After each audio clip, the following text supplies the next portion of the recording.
Assalamualaikum warahmatullahi wabarakatuh. Waalaikumsalam warahmatullahi Waalaikumsalam wabarakatuh. warahmatullahi wabarakatuh. Waalaikumsalam warahmatullahi wabarakatuh. Alhamdulillahirrahmanirrahim. Puji syukur kita panjatkan kehadirat Allah Subhanahu wa Ta'ala karena atas berkat dan karunia-Nya kita dapat melakukan kegiatan ini. Baik, saya mengucapkan terima kasih kepada Ibu Irma Khairuddin SKM MKes dan Ibu Hadijah Alimuddin SKM MKes selaku dosen pengampu mata kuliah isu mutakhir gizi. Kami dari kelompok 4 akan membahas tentang diet low karbo dan diet ketogenik. Next,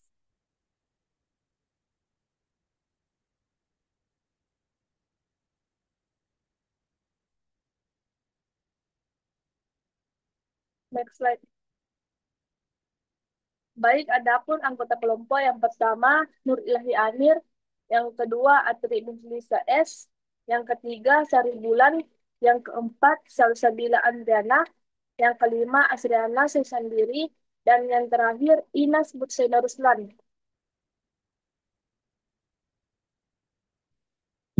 Baik teman-teman, sebelum kita masuk ke materi, saya akan membacakan latar belakang dari tema kita hari ini, yaitu peningkatan konsumsi makanan olahan dan tinggi gula menyebabkan meningkatnya kasus obesitas, diabetes, dan penyakit metabolik. Untuk mengatasinya, muncul diet rendah karbohidrat dan ketogenik yang mengubah sumber energi tubuh dari glukosa menjadi lemak melalui proses ketosis. Nah, diet ini tidak hanya membantu menurunkan berat badan, tetapi juga bermanfaat bagi penderita epilepsi dan gangguan metabolik tertentu. Baik, untuk lebih dalam saya serahkan ke pemateri selanjutnya.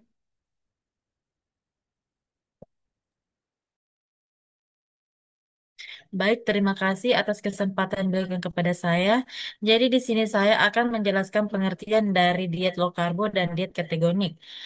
Diet low karbo ini merupakan pola makan yang membatasi asupan karbohidrat harian di bawah kurang dari 150 gram per hari.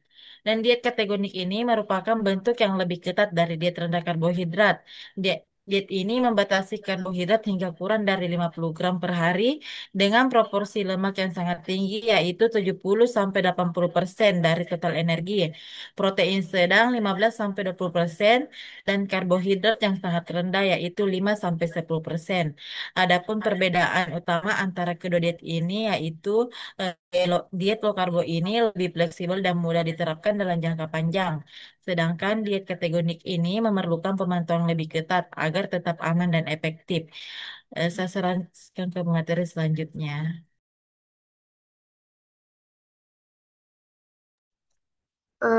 Baik, selanjutnya kita akan membahas mengenai mekanisme kerja dari diet low karbo dan diet ketogenik. Yang pertama yang ingin saya bahas mengenai mekanisme diet low karbo atau diet rendah karbohidrat.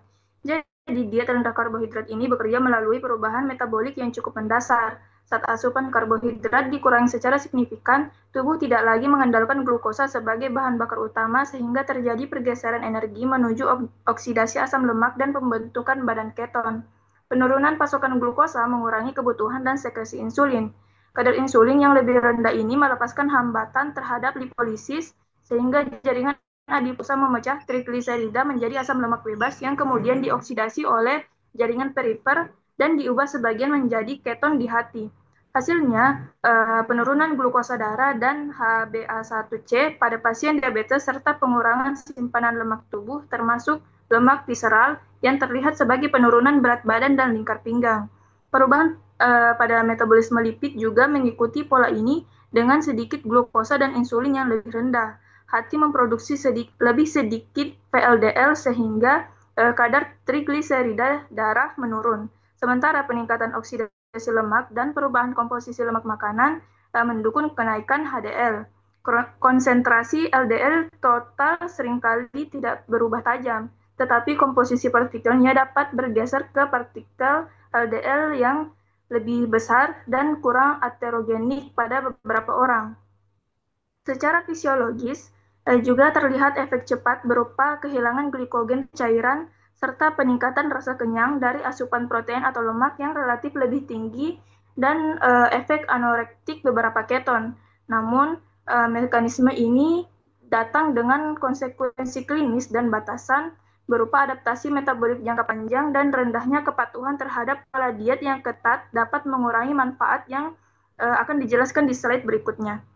Kemudian selanjutnya kita akan membahas mengenai mekanisme kerja dari diet ketogenik.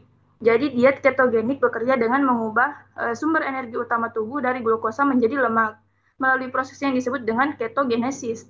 Saat asupan karbohidrat sangat rendah, hati mengubah asam lemak menjadi badan keton dan kemudian menjadi sumber energi alternatif bagi otak, otot, dan organ lainnya. Perubahan metabolisme ini menyebabkan penurunan kadar insulin dan peningkatan sensitivitas insulin, sehingga mempercepat pembakaran lemak dan menekan pembentukan lemak baru. Selain itu, badan keton berperan sebagai molekul bioaktif yang memiliki efek antioksidan, antiinflamasi, serta neuroprotektif dengan menekan stres oksidatif dan peradangan melalui penghambatan jalur NF-kB dan inflamason. Diet ini juga mengubah komposisi mikrobiota usus, meningkatkan bakteri baik, serta memperkuat sawar usus dan menurunkan peradangan. Pada sistem saraf, badan keton meningkatkan neurotransmitter dan menurunkan glutamat, serta membantu menstabilkan aktivitas listrik otak dan melindungi neuron dari kerusakan. Dengan demikian, secara keseluruhan, diet ketogenik menstimulasi pembakaran lemak, meningkatkan efisiensi energi seluler, menstabilkan kadar gula darah, serta memberikan efek protektif terhadap sistem saraf dan metabolik tubuh. Baik, itu yang dapat saya jelaskan. Saya serahkan ke pemateri berikutnya. Pembahasan selanjutnya ada manfaat dari diet rendah karbohidrat dan diet ketogenik. Yang pertama itu ada dapat menurunkan berat badan dan lemak visceral. Ketika asupan karbohidrat dikurangi, kadar insulin dalam darah juga ikut menurun, sehingga tubuh lebih mudah membakar lemak sebagai sumber energi. Ini juga dapat membantu mengurangi lemak di sekitar organ dalam yang berisiko tinggi bagi kesehatan. Yang kedua, mengontrol gula darah dan meningkatkan sensitivitas insulin. Dengan karbohidrat yang lebih sedikit, lonjakan gula darah setelah makan bisa dikendalikan. Ini juga dapat membuat sel-sel tubuh lebih responsif terhadap insulin, terutama bermanfaat bagi penderita pradiabetes atau diabetes tipe 2. Yang ketiga ada memperbaiki profil lipid. Diet ini juga dapat menurunkan kadar trigliserida dan meningkatkan kolesterol baik atau HDL. Walaupun pada beberapa orang kadar LDL bisa saja meningkat tergantung dari sumber lemak yang dikonsumsi. Manfaat berikutnya dapat menurunkan tekanan darah dan peradangan. Kadar insulin yang lebih rendah membantu mengurangi retensi air dan natrium, sehingga tekanan darah ikut menurun. Selain itu, kadar gula darah yang lebih stabil juga menekan proses peradangan dalam tubuh. Dan yang terakhir ada efek neurologis dan kestabilan energi. Diet ketogenik sudah lama digunakan untuk membantu mengontrol kejang pada epilepsi. Selain itu, banyak orang juga merasa lebih stabil energinya dan tidak mudah lapar karena kadar gula darah yang lebih seimbang. Next slide.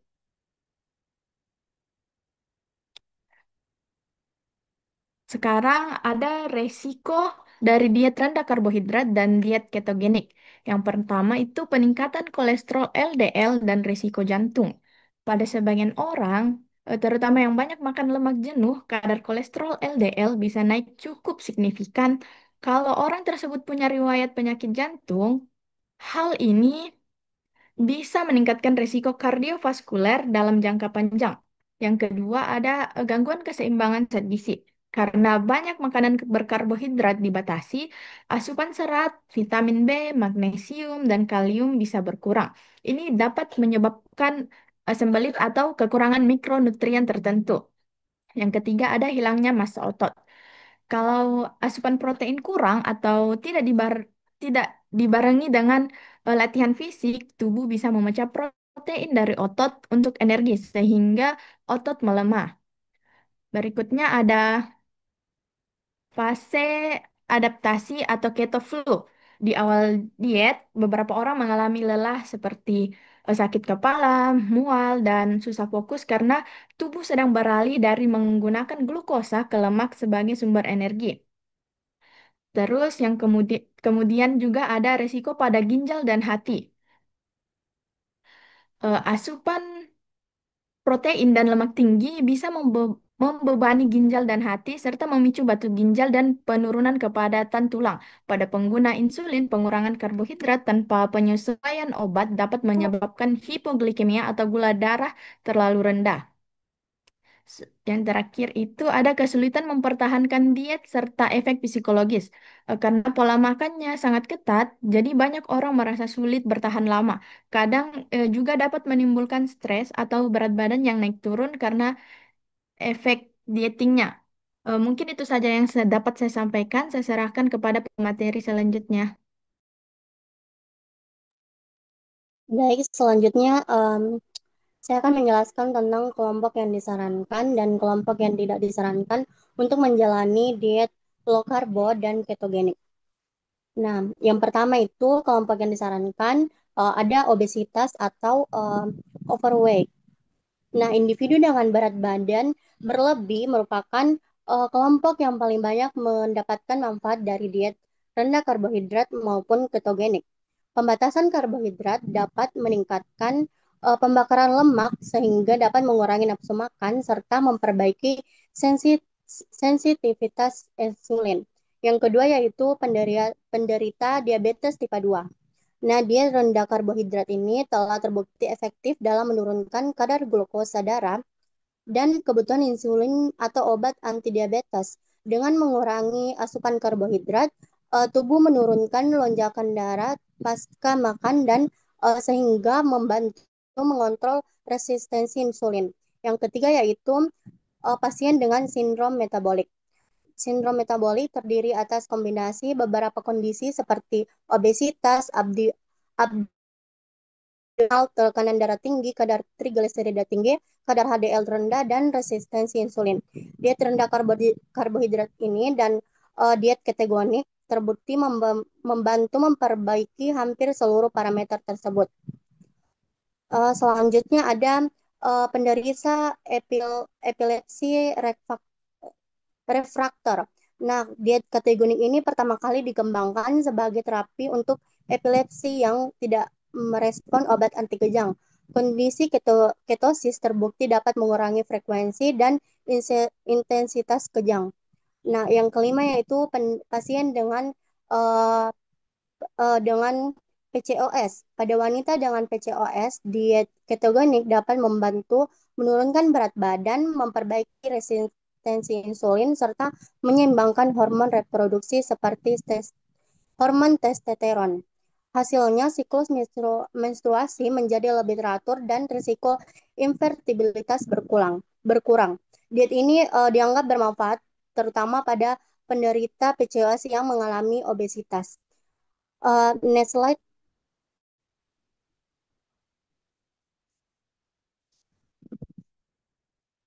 Oke, selanjutnya ada kelompok yang tidak disarankan. Yang pertama itu ada ibu hamil dan menyusui. Mengapa? Mengapa? Karena diet ketogenik ini tidak dianjurkan untuk wanita hamil atau menyusui. Pembatasan karbohidrat dapat menyebabkan defisiensi zat gizi penting seperti asam folat, zat besi, dan vitamin B kompleks yang penting bagi pertumbuhan janin dan produksi ASI. Selanjutnya ada individu dengan penyakit ginjal stadium lanjut. Pasien dengan gangguan ginjal berat tidak disarankan menjalani diet tinggi lemak dan protein karena dapat meningkatkan beban kerja pada ginjal dalam memproses produksi sisa metabolisme protein. Selanjutnya ada anak-anak dan remaja tanpa indikasi medis. Meskipun diet ketogenik ini digunakan secara klinis untuk epilepsi anak, penerapannya pada anak atau remaja sehat tidak disarankan.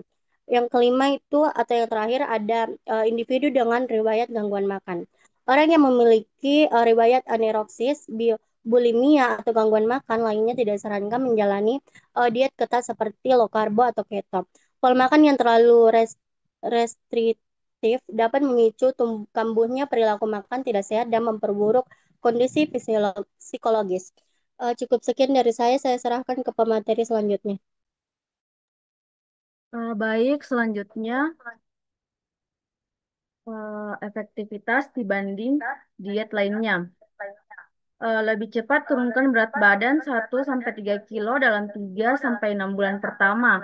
Diet rendah karbohidrat dan keto terbukti secara ilmiah mampu menurunkan berat badan lebih cepat pada tahap awal dibanding diet rendah lemak, karena tubuh menggunakan lemak sebagai sumber energi utama. Yang kedua, perbaiki gula darah dan profil lipid. Eh, Kedua diet ini dapat membantu menurunkan kadar gula darah, trigliserida, serta meningkatkan kadar HDL atau biasa dikenal dengan kolesterol baik. Namun pada sebagian orang bisa terjadi peningkatan LDL atau dikenal dengan kolesterol jahat. Yang ketiga, efek jangka panjang menurun jika tidak konsisten. Hasil penurunan berat badan cenderung menurun atau kembali naik bila pelaku diet tidak mampu mempertahankan pola makan rendah karbohidrat secara berkelanjutan. Kepatuhan menjadi faktor utama keberhasilan. Yang keempat itu perlu pengawasan ahli gizi untuk keseimbangan zat gizi. Karena pembatasan karbohidrat cukup ketat, pentingnya adanya bimbingan dari ahli gizi atau tenaga medis agar kebutuhan gizi dapat seimbang dan efek samping seperti kekurangan vitamin atau mineral dapat dicegah. Sekian dari saya serahkan kepada moderator. Baik, itulah tadi materi dari kelompok 4. Adapun kesimpulannya yaitu secara keseluruhan diet low karbo dan diet ketogenik efektif dalam menurunkan berat badan serta memperbaiki metabolisme tubuh. Namun penerapannya harus dilakukan secara bertahap dan di bawah pengawasan tenaga kesehatan agar manfaatnya optimal dan risikonya dapat diminimalkan. Baik, sekian dari kelompok 4. Lebih dan kurangnya mohon dimaafkan. Wassalamualaikum warahmatullahi wabarakatuh.